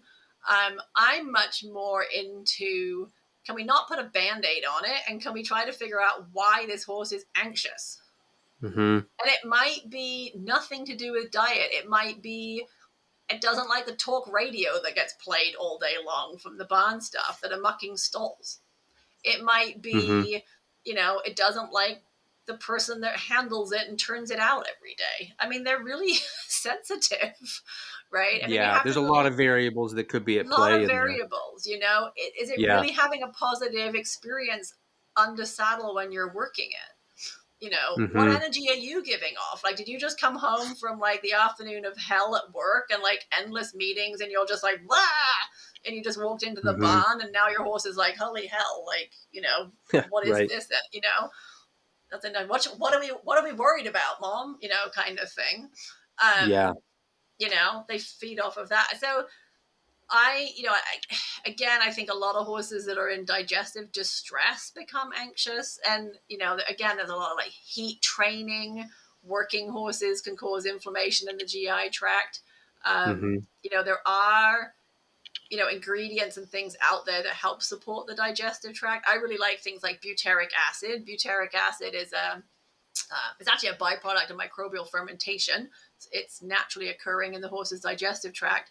It's really important for what we call maintaining the tight junctions in the lining of the digestive tract. So all the cells all the way down the digestive tract should be tightly connected, kind of like if you put your make fists and put your thumbs together, and nothing should escape between the cells in the digestive tract. There are various like transporters, that are set up to move things out of the digestive tract, but there shouldn't be gaps between the cells, right? And if you end Mm. up with inflammation and stuff in the digestive tract lining, those cells can start to spread apart, and then nutrients and pathogens and things can get in the bloodstream that are not supposed to. So butyric acid helps to kind of maintain those tight junctions. Saccharomyces cerevisiae yeast, which comes in different types. You can get live yeast, you can get yeast culture, you can get probiotic, postbiotic, like dead yeast. But Saccharomyces cerevisiae yeast can help stabilize the hindgut microbial population quite nicely. So I quite like that. So my approach to, anxiety and, calming is to try and make sure our digestive health is where it needs to be. Some of that's might be diet, some of that's management, and then really Mm-hmm. looking at the whole big picture. Pain, right? I mean, it sounds silly, but Mm-hmm. like getting a lameness evaluation done. Do you have some like low grade hock pain or something? That every Mm-hmm. time your horse works, they're a little on edge because they're uncomfortable, but they don't want to tell you because they don't want the lion to eat them for breakfast, kind of thing. Right. And you start Right. building a negative association to working and like anxiety because, and I was actually dealing with that a Mm-hmm. little bit in my own horse. I mean, it just, not dramatic, but it just, I became aware of like every time we would ask him to try to sit a little bit and rock back, his response was to get a little tense and rush. And I was like, what is, what's going on here? Like, there's something about this horse doesn't want to sit and carry. Like, his response to that is tension and rushing. Like, that to me, and so Mm-hmm. that sent me off kind of going, okay, we need to kind of have a vet check done and make sure that we don't have some, and he did have a little bit of discomfort in his hocks and stifles, right? So took care of that. Now it's a completely different horse. Yeah. We don't have the Yeah. tension associated with the, he was running through my daughter's half halts. I mean, it was pretty shocking. Mm-hmm. At times it was kind of a little bit like, and not so much with me, but, I weigh a little more than her and my timing's a little bit better than hers. Mm-hmm. But, he was trying to tell us, he was like, this is uncomfortable. You're asking me to do something that's uncomfortable. And it was starting to create some anxiety and tension in him and a rushing response. Yeah. There you go. But it would So be you talk very, about managing the anxiety, managing the basically the daily management, right? And mm-hmm. that brings me to a question that Allison has asked about movement. So when we talk about management, I'm thinking like the amount of time a horse spends in a stall versus out in a Right. paddock. How much does a horse's daily movement impact their ability to metabolize the nutrients? I don't know that it really impacts metabolism, but it Okay. certainly, that sets their, we call that their maintenance requirement, right? So a horse, Mm-hmm. um, our maintenance nutrient requirements are the levels of nutrients we need just to maintain ourselves sort of wandering around all day long, right? So for a horse, that would be, you know, out in a pasture, wandering around, no forced exercise, basically, right? It might choose to run around the field for 5 minutes, and buck and fart and run and whatever. But it's not being made to do that, right? There's no forced exercise. And that's maintenance requirement. So if you have a horse that's, say, laid up and standing in a stall because they're on box rest and they're sometimes maybe not even hand walking yet, but maybe hand walking for 10 minutes, for example. I mean, that's not even a maintenance requirement. So when the last set Mm-hmm. of National Research Council guidelines came out, which seems like yesterday, but it actually was 2007, almost 20 years ago. It's crazy. Wow. Yeah. They went from having one maintenance requirement to having three maintenance requirements. They have a low, which I would use that for a horse that's like laid up and really not moving.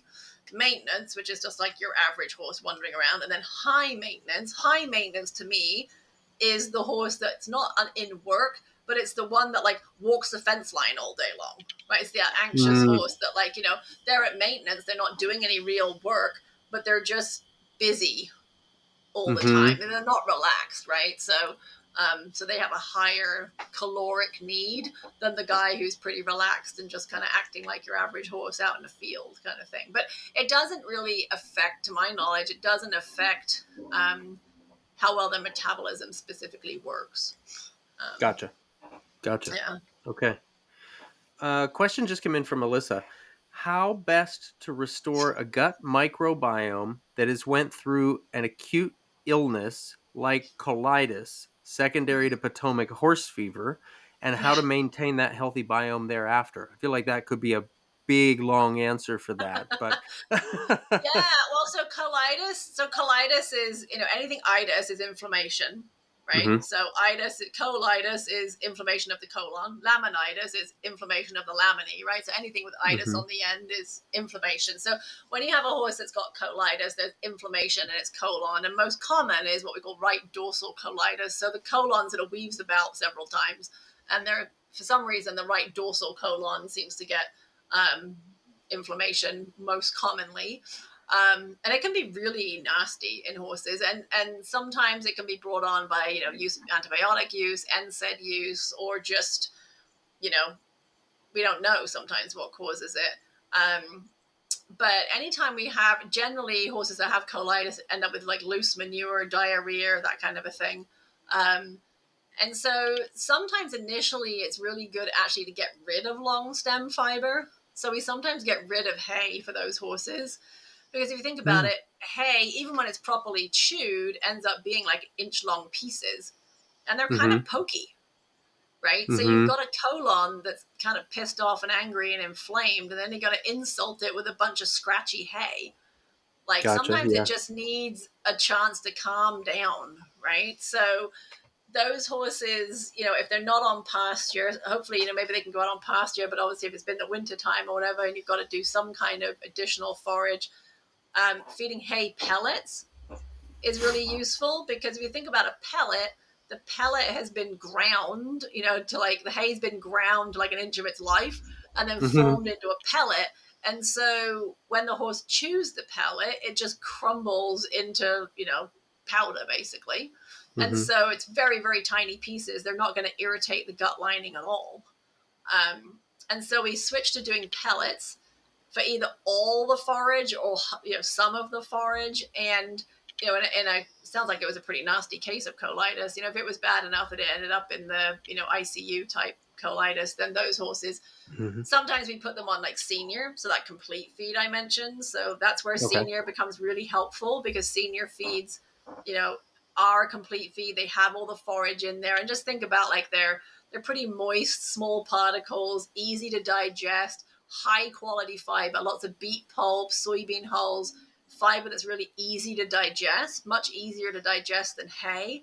So oftentimes those horses, while they're still in the hospital, will get given like senior, and they'll get released on senior, and then you gradually start adding in something like hay pellets.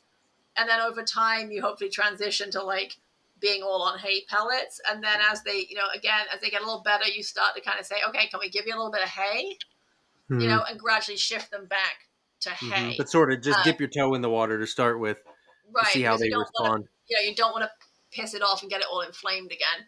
Mm-hmm. Meanwhile, doing something, that has a good. I like doing I really like fish oil for those horses because of the anti-inflammatory components in fish oil, Mm. the omega-3. And people often go, fish? Like horses don't eat fish. And I always say, well, they don't jump 5-bar gates either, but we do that. It's like, Good you point. know, it's funny to me where people draw the line, right? They'll keep them in a 12 by 12 box stall, Right. but they don't want to feed them fish oil. And I'm like, That's that's interesting. And well, and you said the omega-3s are really essential for horses.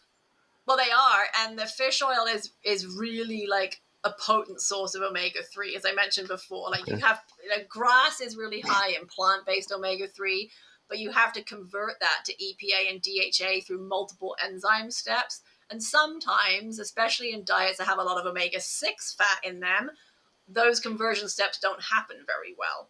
So, you Mm. know, for most horses that are on like a hay-based diet with a ration balance, their plant-based omega-3s are fine, right? But if I have a horse that's being fed a lot of omega-6 fats, or either high-fat performance feeds, because most of the fat that we're putting in our performance feeds is vegetable oil, it's high in omega-6, then I'm going to feed a more potent omega-3. Or if I have a horse with some kind of itis condition, right, where we're fighting inflammation, I want to pull out the big guns. I want to make sure that horse is getting really good EPA and DHA fat, omega-3. I want to cut out the need for all those conversion steps. I'm going to get rid of all those conversion steps. I'm just going to give you the EPA and DHA, because then I know you don't have to make it. I'm giving it to you. And then in the case of, cheilitis, now you have that EPA and DHA, traveling through the digestive tract. I mean, it's going to act right there because it's going to come into contact with the cell lining, and kind of hopefully, have an anti-inflammatory effect locally, kind of right Mm. there. But I do I've had good luck with kind of fish oil for some of those colitis horses. And then, just trying to really stabilize a really good, probiotics are tricky. So probiotics are live bacteria. To be a probiotic, you have to get the bacteria have to be alive in the hindgut. And that's tricky Okay. because if you think about the stomach's super acidic. One of the jobs of the stomach is to kill pathogenic bacteria that the horse has consumed. Mm-hmm. So how So much is going to get there? right. So how is your probiotic supposed to get to the hindgut and still be alive? How's Mm-hmm. it going to get through the stomach? So there are some companies that claim that they have like encapsulated, Mm-hmm. probiotics and what have you.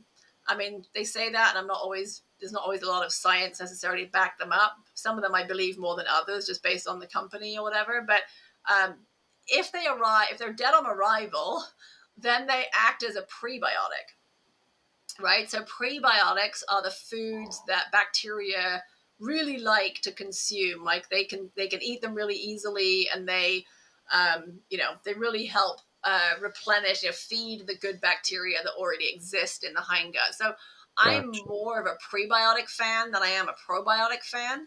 And those are things like, you'll see, I mean, people might see it even in the dog food, things like chicory root.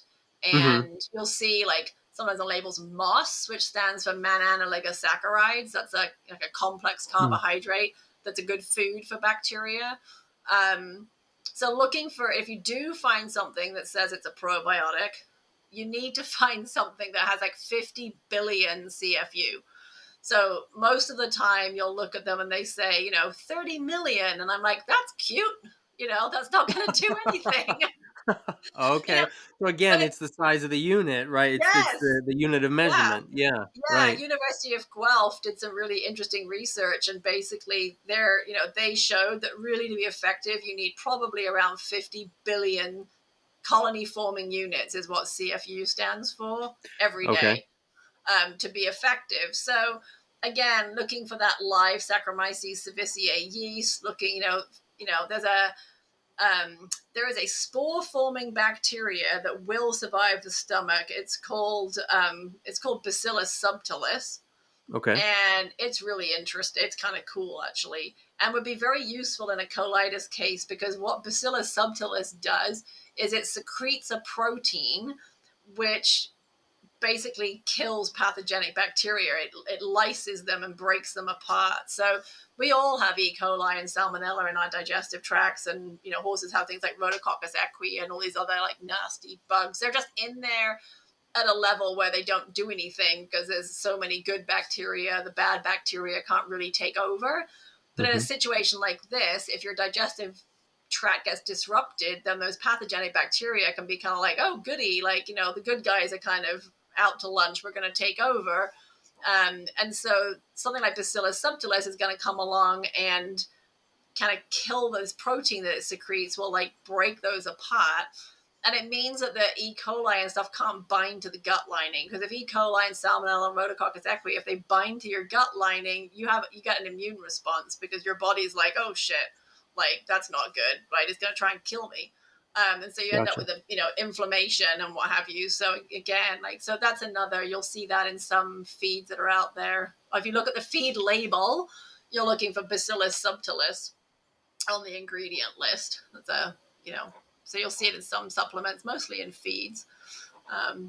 But yeah, that's and that approach can work for fecal water syndrome. You don't have to have full-on colitis. I mean, I deal with a ton of horses with fecal water, which is where they manure properly, but then they'll like squirt water afterwards or beforehand. And you get these horses, and Mm-hmm. they're always white paints with pink skin. Like, and I don't know what it is, they always live in like Nebraska. And so I have these poor clients who are like, it's January and they're like, I can't be washing my horse's back end anymore. Yeah. giving myself frostbite or, whatever. And it's really irritating to the horse's skin to have like liquid manure running down their, hind ends. And, Mm-hmm. so the same approach for those stubborn cases of that, like switching to some hay pellets instead of hay can be really helpful. So that's just taking the burden off of the hind gut can sometimes, and quit switching your hay so quickly if you can. I know Mm. you don't Yeah. always have that. If you're boarding, you don't have any control sometimes, but it can Mm-hmm. really throw some horses for a loop. That makes a lot of sense. Yeah. So you Yeah. mentioned the probiotic and the Mm-hmm. prebiotic. Something that I've been seeing as coming up common now, or more common recently, is the postbiotic. What's Yep. that? So postbiotic is where they culture something like, for example, often like it is the Saccharomyces cerevisiae yeast, and they'll culture it, and then they'll like kind of like blow it up, for want of a better, and it's a postbiotic is all the stuff that's inside that. So it's all the, um, you know, Hmm. compounds that are inside the yeast that actually have, really quite beneficial properties to them. It's some really interesting research on the effect of those kind of the contents of that, the postbiotic, Saccharomyces cerevisiae postbiotic. For example, there was some research done looking at joints. So horses were given the postbiotic or not given the postbiotic, and then they were put through an exercise test, and then they looked at joint fluid, and they found that there were lower inflammatory markers in the horses that got the postbiotic in their joint fluid. I mean, it's like mind-blowing. Wow. But to me, it makes sense because, your digestive tract is the largest part of your immune system. And if you have inflammation in your the inflammation you have in your gut doesn't just stay in your gut. Sure. You're releasing immune, inflammatory compounds into your bloodstream. They're going everywhere. And we're learning in human nutrition, right? It used to be all about don't eat bad fats. That's what's going to give you a heart attack. And now we know actually it's really got nothing to do with the fat. It's if if you have systemic inflammation, you're more likely to have a heart attack, right? It's like, yeah, right. We see that in people now. I think people can appreciate that inflammation is what we're all, worried about now, whether it's arthritis, there's another itis, or, vascular issues or whatever. It's inflammation. And so if you have inflammation in your gut, that's going to have a cascade effect through your body. So, your joints are directly tied. And you hear this from people, who have struggled with, joint health themselves, right? They'll change their diets and their joints don't hurt as much. I mean, I hear that all the time, right? People give up eating sugar and they say their joints don't hurt as much. Exactly. I think that's one of the most common that you hear of. Yeah. Exactly. Yeah. And it's, my guess is, I'm assuming that's it's an inflammatory thing. Right. So if you can control the inflammation in your gut, the effect will be, far-reaching, and it's no different in our horses. There you go. Yeah. There you go. Well, that's fantastic. I want to be respectful of your time. This has been a fantastic chat. There's several more questions also that have come in. And like I said, I've got several pages of notes where I've got more questions too. I can answer them. I put my husband and my kid on a plane earlier this afternoon, so it's just me and the dog. There you go. So you're in well, luck. what I want to do is definitely make sure that I redirect folks to your podcast where you talk specifically about a lot of really great topics. I know I've heard you talk about several of the things even that we've touched on this evening in some of your podcasts there. And that's Scoop and Scale, correct? Yes. Okay. Yep. We just had our episode that came out earlier this week. Feels like yesterday, but it was Monday, on pasture management, because we're heading into that time of year that people that have pasture, should I overseed? Do I overseed? Do I have to pick the manure out of the pasture? Can I just drag it? All those kinds of, when do I graze it? When do I not graze it? All those kinds of things. We answered all those questions. It was a good episode. Yeah, I think that's great. Is there a way for folks to reach out to you if they'd like to hear you do a podcast on a specific topic? Yeah, I mean, there's the info@scoopandscale.com email address. That's probably the best way. Or on our Facebook page. We have a Facebook page for Scoop and Scale. So you can message us there as well. Those are probably the best ways to get a hold of us. And if that doesn't work, then, hop over to Clarity Equine. We have a Facebook page there as well. There you go. But yeah, the Scoop and Scale Facebook page, we're pretty active on, and we can, answer messages there. And then I think it's info@scoopandscale.com. It's one of those, sounds like a good one. Right? We do say it at the end of every episode. If I've messed it up, at the end of every episode, we always say, you can reach us here. So it's in there. But the funny thing is, Jill, who's my co-host with me, she says that bit. I don't say that bit. There you go. I'm sitting here going, I just listened to her say it, and I'm like, oh, is that our email address? No, I'm 99.9% positive. She's gonna be so mad at me afterwards. She'll be like, how do you not know what our email address is? That's funny. Well, we put you on the spot. I mean, it happens. This has been so great. So I've got a couple wrap-up questions that I ask everybody when I interview them for this podcast, not specifically about nutrition or anything like that. But so what comes to mind as one of the hardest lessons that you've had to learn in the pursuit of your passion? Oh, wow. Hardest lessons. Um, that's a good one. It's a lot more math than I ever thought it was going to be. Aha! There we I'm not go. a math person. I will say when I first went, my first week at Edinburgh as an undergraduate, I went there to, as an animal science student, and I thought I'm going to go do animal science. And I think the first week, I had statistics, chemistry, something like seemingly nothing to do with, with animal science at all. And I was like, I've been duped. Like this is like I thought I came to do Wasn't animal what I science. signed up for. They're not what I signed up for. And honestly, nutrition's it's a lot of biochemistry if you really want to get into the, metabolism of it all and stuff. And again, that Mhm. was a bit of a wake up call. I was like, oh, you mean I actually have to understand the Krebs cycle? Yeah, that was, so some of that, for sure. And, it's hard sometimes, as I said at the beginning, like I toyed with the idea of going to vet school. One of the reasons why I didn't go to vet school was honestly I didn't think I'd be able to like handle the people as much as anything. Mm, That person that you know can't do doesn't have the means to help their animal or wants to keep helping their animal when really they need to make a difficult decision on the animal's behalf kind of thing. And I think that's that's still tricky sometimes now. Like, you still have to work within the realities of the constraints of people. And I think when I started that was really hard. Now I've been doing it longer.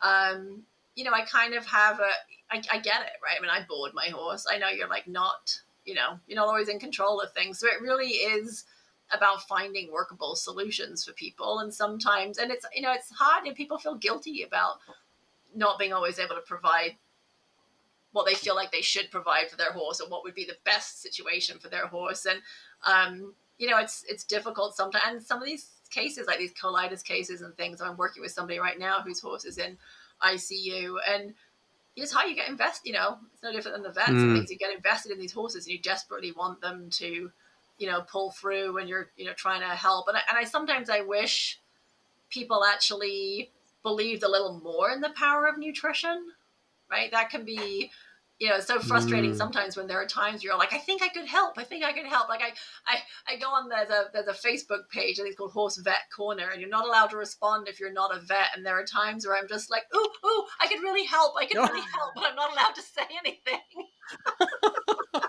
because I'm not That's a got to be vet. tricky. Yeah, it's not Yeah, a vet. So yeah, there are times where that's tricky sometimes, but yeah. yeah, it's a very fulfilling. I love being part of people's team though, right? And I Mm, really believe that like horse management, it is a team, right? It is about it's the owner, maybe if that's not the trainer, the veterinarian, the farrier. It's like everybody working together, and it's mm-hmm, frustrating when people can't see that or don't want to make it a team approach. That can be frustrating. mm-hmm. Um, For but sure. yeah, Yeah, I could see that. yeah. Absolutely. Okay, so we talked about lots of things: vitamin E, omega 3s, lysine. We talked about the protein in our hay. What's one thing, if you were to give our listeners one thing to take a look at to make sure that it's working optimally for their horse when it comes to the nutrition side of things, what's one thing that Mm. you'd recommend for them this week? Go dig out that grain bag that you have in your trash can and read the feeding instructions. Get yourself a luggage scale and actually weigh what you're feeding and see whether what you're feeding actually matches what the feeding directions say you should be feeding.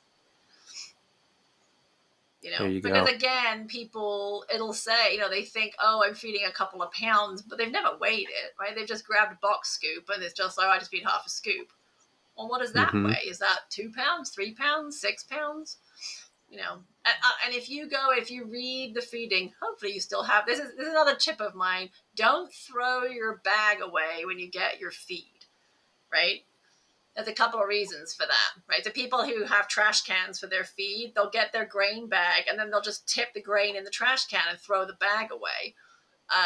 First of all, you're creating more work for yourself because at some point you have to clean that trash can out because it's going to get gross. And I'm lazy, so I don't want to bother doing that. So I keep my hay in the trash, in the bag it came in, so I don't have to clean my trash can out. Second of all, if there's ever a recall on the feed you're feeding, you have to have the bag to know what lot of feed you're feeding. So when a company does a recall, your bag has a code on it that identifies the mill it was milled at and the date it was manufactured. And so they'll do a recall and they'll say all feed from this feed mill manufactured between, March 5th and March 23rd. Well, now you're sitting there in a panic because you're like, oh my God, I have that kind of feed in my grain can. Mm-hmm. But I don't know where it came from and I don't know when it was manufactured because I threw the bag away. Yeah, that makes a lot of sense. Yeah. So keep the bag or take a photograph of that information off the bag or something. But yeah, go get your bag this weekend and read the feeding directions. Grab a weight tape from your feed store, weigh your horse, and then weigh the feeding directions and see if you're feeding the right amount. Yeah, there you go. Perfect. Okay, and I like to always end with this question here. If you had a billboard that was big enough for the whole world to see, you printed a message on it, what would the message be?